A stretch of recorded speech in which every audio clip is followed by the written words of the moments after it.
Partners, magandang araw po. Welcome ulit sa ating channel, sa ating video repair tutorial. Ngayong araw na ito, wala tayong pasok sa trabaho. So, ang gagawin ho natin mga kapartners, ay lalaan po natin sa trabaho natin sa mga kapartners natin na gustong magpaayos ng mga kanilang mga unit. No? At ngayon, meron tayo dito mga electric fan. So, ang gagawin ho natin dito, ang problema kasi ho nito ay mabagal yung ikot. So ito po yung isang common problem mo, lalo na sa mga ganitong klaseng electric fan ng mga asahe. So sa ating mga kapartners na hindi gustong lumabas o hindi pumunta doon sa ating mga service center, gusto nilang gumawa sa sarili nilang mga unit. So ito po ay ang gagawin ho natin para mapakita natin sa kanila na napaka-easy lang po gagawin kahit sa inyong mga sariling unit, no? DIY lang ang gagawin ho natin. So easy lang po ito. So ito po ipapakita ho natin kung paano natin gawin. So una ang kailangan ho natin gamit para sa ating pag-repair. Importante po, meron tayong multi-tester at saka screwdriver po, tapos soldering iron. Test muna natin itong unit para ma-prove natin, para makita ko natin kung ano yung problema. So ito po yung wool pan ho ito. So model number WF623, 16 inches. Switch on natin yung outlet. So meron tayong outlet, so plug natin. Ito yung number 1. So ganon po kahina, ganon po ka bagal yung itakbo ng motor. So ibig sabihin mayroong problema doon sa mismo capacitor, no? So titingnan din natin yung sa loob. So ganon po yung number 1 niya. So hindi po yan normal, napaka-weak po yung takbo ng bleed. So dinadala ng ating mahal na ka-partners sa atin para ipagawa kasi napakahina po ng ikot o napakabagal po. So hindi po normal. So yung speed niya mahigit pa kahina dun sa number 1. So ang gagawin ho natin, gamit ho natin yung star screw.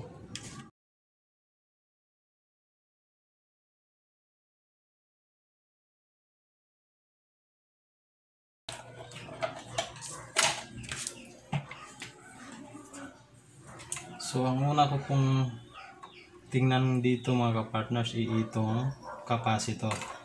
Kasi ito po the most common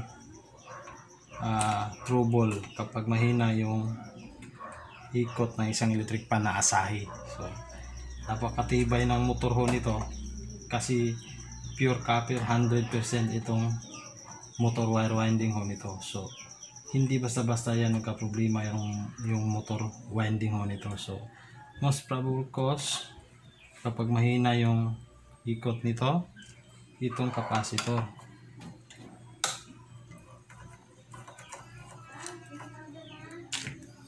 So cut ko na lang ho ito gamit yung cutter flyer natin.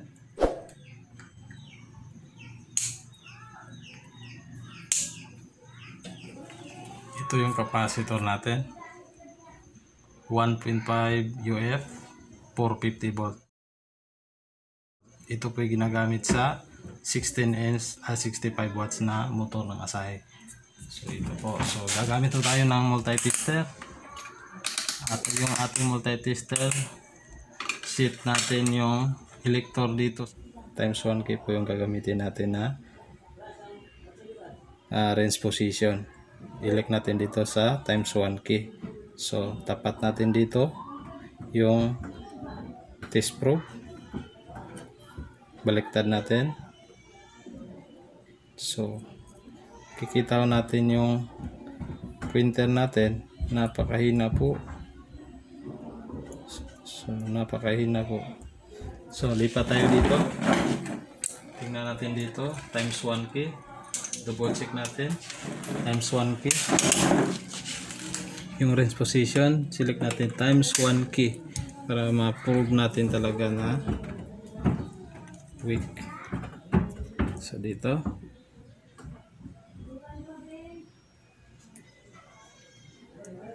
meron naman siya pero napakababa na po nito.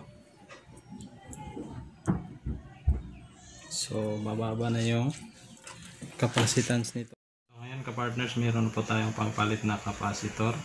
So kapag tayo magpapalit ng capacitor ng Asahi, dapat to ibabalik ko natin sa standard na mga value yung capacitor. So ito po ito yung tinatanggal natin na weak 1.5 UF 450 volts. So ito yung ipapalit ko natin. Bumibili ho tayo. So ang halaga ho nito ay 50 pesos, no? So mura lang ho ito. So 1.5 pa rin at saka 450 volt para may balik natin sa standard na ikot sa starting ho niya at saka sa lakas niya ng ikot. So test probe ho natin tong bago nating nabili. So naka types 1 key pa rin ho yung range position natin. Saka test probe natin. So mas malakas. Okay, mas malakas yung pointer na pumipitik. Okay, ito yung weak. So makikita nyo napakaisi ng pitik nito. So double check natin dito. Meron tayong isang multi-tester dito. Times 10 ho tayo para makita ho natin kung ano ka laki yung pitik. So ganun po. Mataas dito kasi times 10 to. So aabot sa 150, no?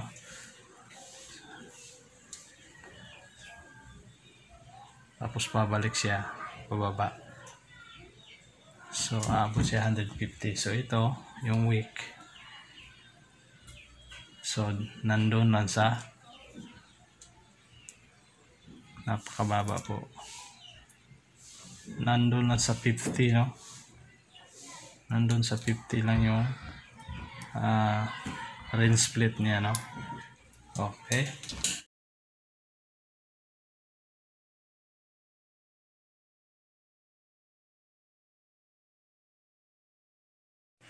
Partners, bago ko po ikabit itong bagong capacitor, bubuksan ko muna yung mismong motor at saka maglalagay ho tayo ng gear oil para sa bushing, no? So since na magbubukas ho tayo, mag-aayos ho tayo, so kasi 7 years na ho itong ginamit, so baka nagtuyo na yung oil dun sa bushing. So since na time na ngayon na magbukas po tayo sa motor, so lalagyan din natin ng oil para mas babalik yung tamang kondisyon. Bubuksan ko muna ito. Tinatanggal ko yung 4 na motor housing screw, no? So tanggalin ho natin tong rear mo. So tanggalin natin to dahan-dahan lang para hindi magalaw yung winding. So dapat po ingat lang.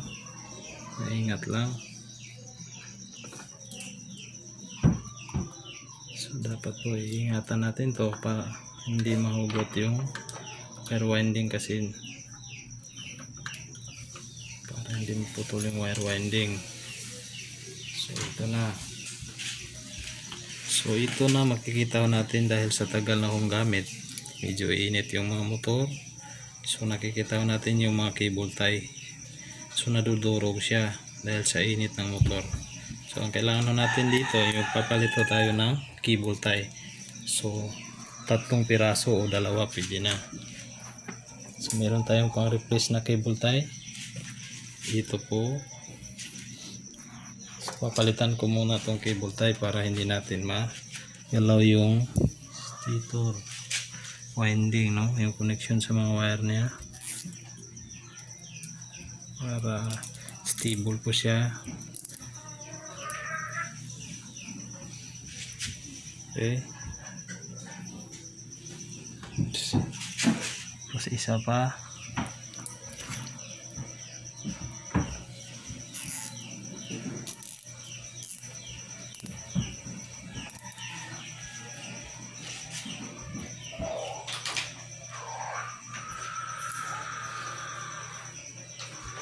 So okay, tanggalin mo natin tong stator winding. Kita side mo natin dito, saka maglalagay tayo ng oil. So tanggalin ko muna tong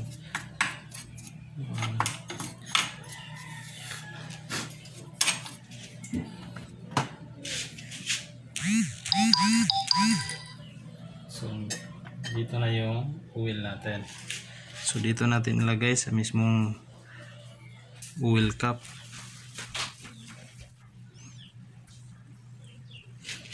Okay.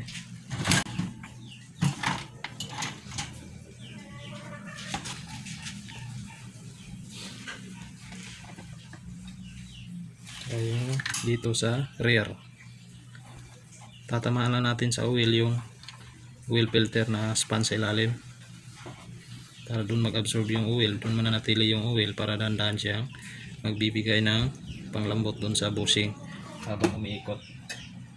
Kahit nagagamitin ng medyo matagal ng ating partner, so hindi siya iinit yung motor ng sobra, no?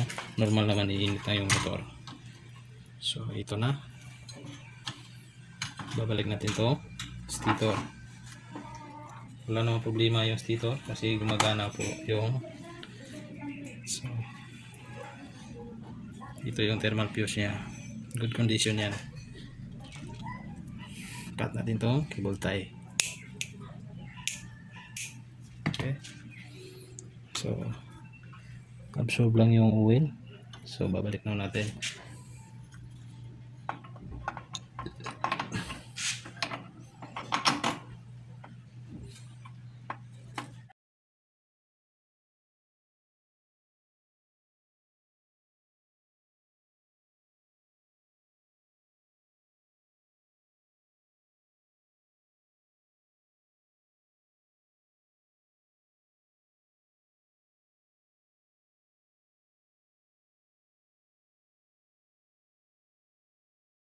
Tapos kapag balik natin ng apat na motor housing screw, itong apat, dapat balanse lang ho yung paghigpit, no?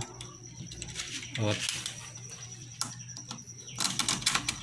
natin itong isang side, tapos dito naman tama lang yung paghigpit, hindi na sobrang yung higpit, no?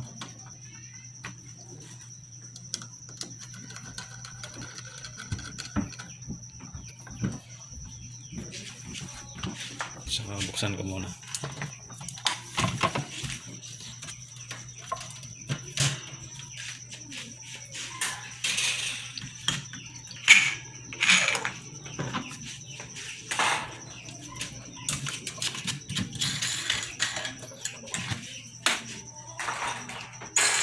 So iikutin ko tong shafting. Okay, pre-wheel siya, lambot. So ibig sabihin balance yung paghigpit natin sa screw, balance yan. So ngayon balik natin sa tamang posisyon yung cable wire. So ito na, balik ko yung spoon para sa solution spoon mo ito. Okay, balik ko na ito.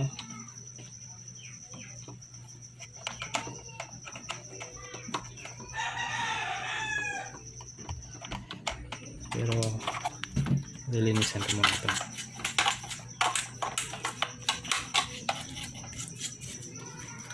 So kabit na natin itong capacitor. So ito is makikita natin yung kulay ng bawat wire. Ito yung red, yung black. So ibig sabihin yung black yung negative, saka ito positive. So ito yung purple, violet, ito yung ilalagay natin sa positive, yung sa red, para hindi baliktad yung ikot. Pero kapag bibili naman ho tayo ng mga replacement capacitor, kadalasan ho non-polar yan. So kapag non-polar, makikita ho ninyo black lahat, black yung wire lahat.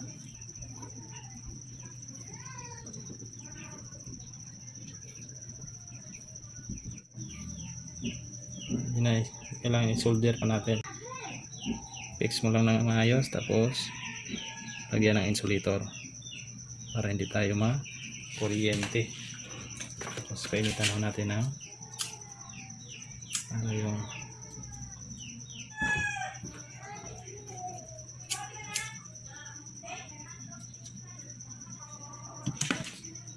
so ito po ka-partners, hindi siya katulad ng original na ito yung mga nilagayan ng screw. Ito ay iba yung design niya. So pag nilalagayan natin to, hindi sasaya dun sa ating motor cover na. So ito po ay glue stick na lang, glue gun. Gagamit tayo ng glue gun para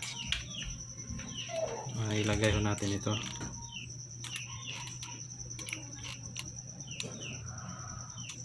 Kasi wala ko kasing kaparehong value na ganun yung design, no? So ito naman gagawa natin ng paraan. So paraan na lang, pero dapat maayos yung pagkalagay.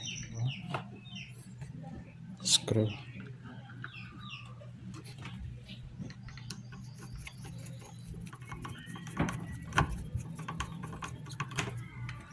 So hindi na yan magagalaw, no? So ito, nagamit tayo ng cable tie para hindi siya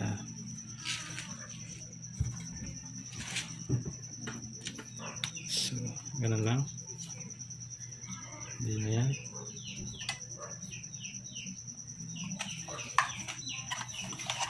So ibabalik natin yung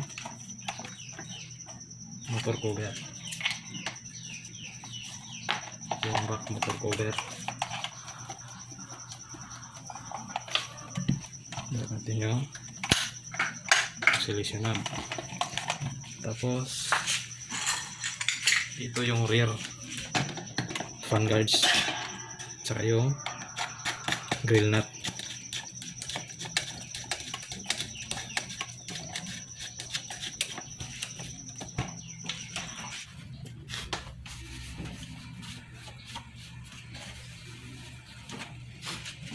So half moon po ito, so dapat. Saka ito yung bleed cuff. Ito yung front. So fan guards. So gagamit tayo ng multi-tester. So dito tayo sa easy cord.